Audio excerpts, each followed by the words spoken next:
They say if you are not born in the wealth or elite circle, you probably wouldn't make it in the luxury industry. A lot of people think that when you do real estate, luxury property, right, you need to wear like certain way, like you need to wear branded watches. I totally disagree with that, because when I started, I don't have any branded.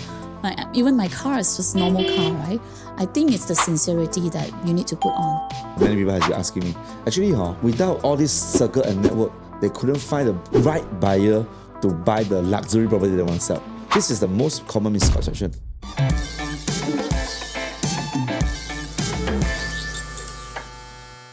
They say if you are not born in the wealth or elite circle, you probably wouldn't make it in the luxury industry. Okay. What do you think? Interesting question.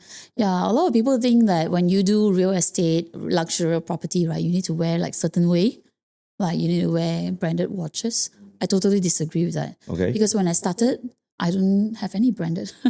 Like even my car is just normal car, right?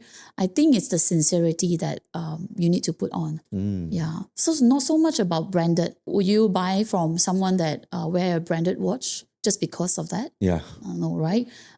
Maybe in terms of appearance, you need to be neat and tidy and trustworthy, professional, but not too much on wearing branded watches or coming from a wealthy background. I don't think it's that, but it's more like how do I service you in the entire transaction?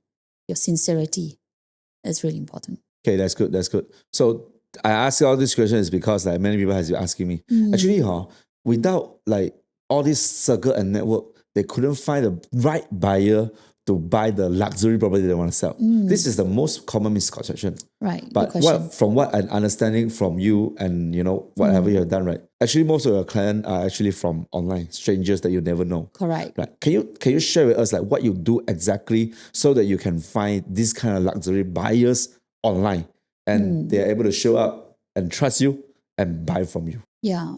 Actually, a good question, because I do have some colleagues who come to me and say, we do Facebook marketing, we do Google ads, we do YouTube ads. Maybe some may comment that Google ads works better, more quality. But to me, right, as long as there's a channel to reach out to people, you can try it out. Because when it comes to high-end market, right, it doesn't come fast. It doesn't come fast. It's not like the first one you meet, immediate closing. So you need to follow through, and maybe the entire transaction may be slower. So I always advise new agents, if you want to try out, you got to try by quantity first. Try out. The channels that you have online, just do it, but focus on the quality and the content that you put out. Because the channel is reaching people. Who are you going to channel it to? Are you going to channel it to people who stay in rural areas who doesn't seem to have the need? Are you going to channel to location that most probably Big need city. the demographic? Yeah, things like that you have to think about. And what is the age range? So these are things that I believe if you are new, you can start asking questions to agents or people who have done it before. Now, what are your demographic like? How old are they? What is their behavior? Where do they stay? So these are the things that you can pick up to start off to do settings, add settings. So for me, right, I focus on the location and also the age range. Yeah, most probably. Yeah, so I'll do that. And also in terms of your content, understand that high-end luxury market, they do not like content that is not true. So you got to be straight to the point. You got to be genuine about your content, and also understand that people do not have long attention span right now. Yes. So you need to be precise and clear.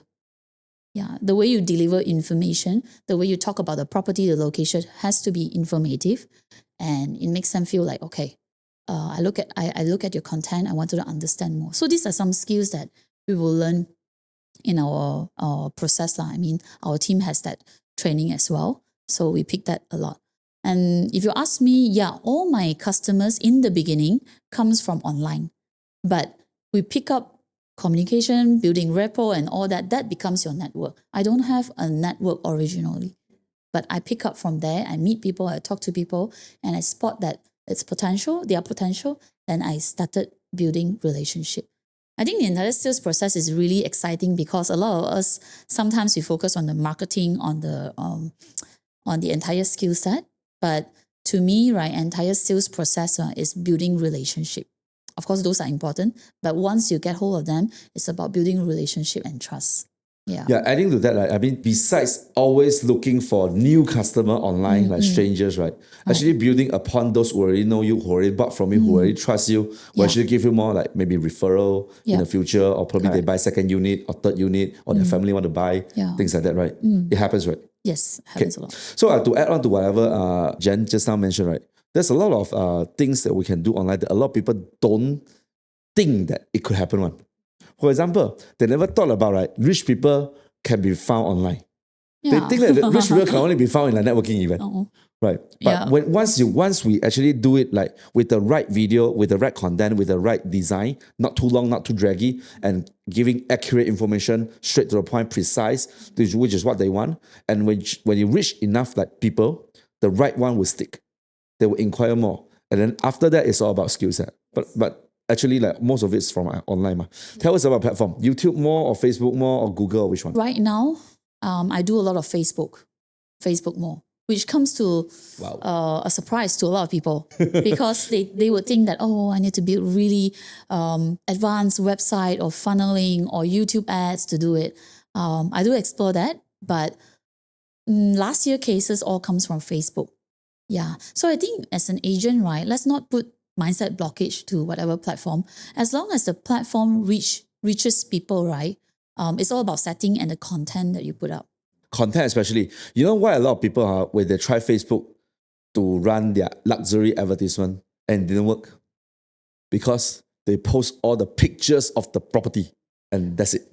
Nothing else. No explanation, no nothing, no insights given, which is totally like different from whatever you did, like giving full analysis about the area and stuff like this. Yes. Yeah. Okay. Speaking of that, you do have a brand, right? Yeah, I do have a YouTube, and I think social media presence is also something that Does will it help? Does it help? It does, because when you give your name card, right, you also share your YouTube channel. Yeah, then it kind of, okay, I can trust this person because it's all over online. Yeah. It's And not like a hidden person. Yeah, I can also visit the channel and listen to some informative content. So that really helps in building trust. Yeah. So actually, like for those who are wondering, we do spend quite an amount of money on social media because from there we can really find high net worth customer who buys 2 million, 3 million condo, or whatever kind of property lah. Coming back to the transition between like regular to luxury market, what do you think is the major mindset shift that agent need to have to shift from regular to luxury? I think, first of all, remove the blockage, because a lot of people think very hard. So just look at the sales, right? When you think it's hard, the sales is still going.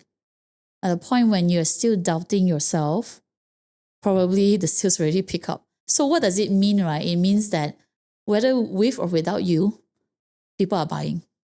So just do it. And for newbies, right, maybe you think that it's really hard. But if without you putting up your first step, right, you will never reach there. So just do it. Just do it. And then when you do it, you will experience, then you know what you do not know. Yeah, that's really important. So I think the mindset shift will be remove the blockage. Anything is sellable. Yeah, as long as the location is good, the developer is okay, you're not selling something that is abandoned. Yeah. And you're really selling a property, not scamming people. I think just do it, believe, and put up your first step. Yeah. Good. Then, if we can rewind back in time to give your younger self an advice about luxury property, what advice would you give her? I would say to do more. To do more, because when you transit from a mass market to higher end market, maybe the volume is big, but then the process, the speed of the commission coming in may be slower. So sometimes you meet this person, you don't get the deal go through. It's slower. You follow up this client. So what I believe really helps is that when you first started, right, you need to engage as much people as possible. Increase the quantity, more people, and faster. You learn and pick up faster. So expose more. What about learning from mistake? Yes, actually, I think one more thing that I can advise myself, my younger self, is ask more. Yeah, then you can speed up the entire process. There are many people out there who has done it before, who has a certain strategy or method to do it. Ask, get close to them, and also learn from them. What are the mistakes? Pick up and avoid them. So I think this is the fastest. Yeah. So actually, we are actually opening a few slots. We do have time, and we have a proper system to train newbies or maybe a real estate agent who wants to break through, who wants to tap on this market, and we can have that conversation. Yeah. There's a saying that I heard, like the fastest way to learn something is from mistake. Yeah. But not your own mistake. Other people's. Other people's mistake, because you don't need to spend time and waste time making those mistakes. Just learn from them. So like she say, if you are someone who like to speed up this process, you can learn from her mistake. Right. Last advice for those people who wants to start but don't want to start or scared to start. Just do it all, because sometimes fear is actually holding us back. When we're fearing and we stop ourselves, time is ticking. You can have done things in a faster way, and you can fail faster, Wow. Start off, fail I like faster, that. Fail fail faster. forward, or maybe Fail forward, right? So you're going to fail anyway in any process when you learn and you break through. So might as well do it faster, fail forward, and then you learn and then you improve. Yeah, that would be my advice. That's great. I love it. Fail forward.